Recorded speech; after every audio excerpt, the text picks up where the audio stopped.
പ്രവർത്തിക്കുന്നുണ്ടായിരിക്കും. അത് വന്നതോടുകൂടി ഈ ഇങ്ങനെ ഒരു പ്രശ്നത്തിന് കുറേയധികം പരിഹാരം ഉണ്ടായി. എന്ന് വെച്ചാൽ നമ്മളൊരു ചെറിയൊരു തുക, അന്നൊക്കെ 10 രൂപ വീതമായിരുന്നു പിരിവുണ്ടായിരുന്നത്. ഇപ്പോൾ അത് മാറി 50, 100 ഒക്കെ വീതം ആഴ്ചയിൽ പിരിവ്.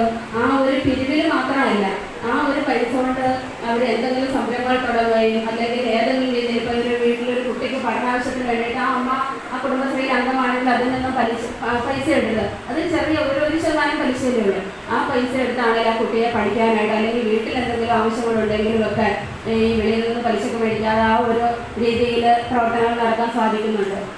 അതുപോലെ തന്നെയാണ് നമ്മുടെ ഇപ്പോൾ ഈ സ്വാശ്രയ സംഘം രൂപീകരിക്കുന്നത്. ഓരോ മൈക്രോ ഫിനാൻസ് ആയിട്ട് രൂപീകരിച്ച് അതിലൊരു നിശ്ചയ തുക തൃപ്തി ഇറക്കി അത് പിന്നീട് അത് വലുതായി നമുക്ക് ഒരു ലോൺ എടുക്കാനും ഒക്കെ രീതിയിൽ നമുക്കൊരു സമ്പാദ്യമാകാനുണ്ട്.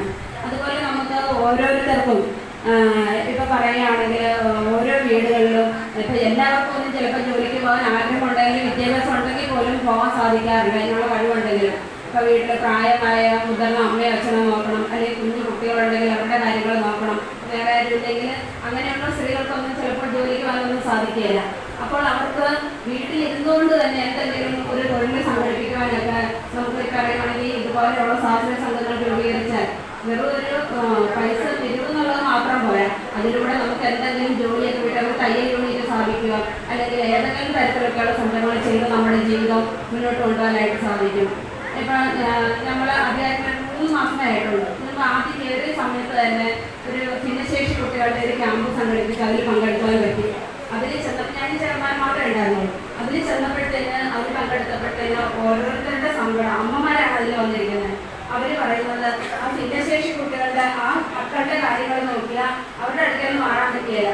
അപ്പം ഞങ്ങൾക്കൊരു വരുമാനം വേറെ ഒന്നുമില്ല, അപ്പം എന്ത് ചെയ്യുമെന്ന് ചോദിച്ച് അപ്പോൾ അവിടെ വെച്ച് പറഞ്ഞു, നിങ്ങളിവിടെ വന്ന് പ്രസംഗിച്ച് പോകാതെ ഞങ്ങൾക്ക് വേണ്ടി എന്തെങ്കിലും ചെയ്യണമെന്ന്. അപ്പോൾ ഈ കഴിഞ്ഞ ദിവസം ഞങ്ങളുടെ ബഡ്ജറ്റ് അവതരണമായിരുന്നു. അതിൽ അപ്പം ഞങ്ങളുടെ ഈ കാര്യങ്ങളൊക്കെ ഓരോന്ന് ചർച്ച ചെയ്തപ്പോൾ ഞാൻ പറഞ്ഞു ചെയർമാനോട് നമുക്ക് അവർക്ക് വേണ്ടി എന്തെങ്കിലും ഒരു കാര്യം ചെയ്യണമെന്ന്. അങ്ങനെ നമ്മൾ ആദ്യം ഇതിൻ്റെ തുടക്കം എന്ന നിലയിൽ ഒരു 6 ലക്ഷം രൂപ ആദ്യമായിട്ട് ചെയ്യുവാണ്. അങ്ങനെ ഭിന്നശേഷി കുട്ടികളുടെ അമ്മമാർക്ക് വേണ്ടിയിട്ട് അവർക്ക് എന്തെങ്കിലും വീട്ടിലിരുന്നാണെങ്കിലും ആ കുട്ടികളെ നോക്കണം, അതുപോലെ അവർക്ക് എന്തെങ്കിലും ഒരു വീട്ടിൽ ഇരുന്ന് ചെയ്യാൻ സാധിക്കുന്ന രീതിയിൽ അവർ ട്രെയിനിങ് കൊടുക്കണം. അങ്ങനെ ചെയ്യാനായിട്ട് ഞങ്ങളൊരു പ്രോഗ്രാം വെച്ചു. അതുപോലെ തന്നെ നമ്മൾ വനിതകൾക്ക് വേണ്ടിയിട്ടും നിരവധി പ്രോജക്റ്റുകൾ വയ്ക്കാറുണ്ട്. കഴിഞ്ഞ മാസം സംരംഭങ്ങൾക്ക് വേണ്ടിയിട്ട് സ്കൂട്ടറാണ് കൊടുത്തത്.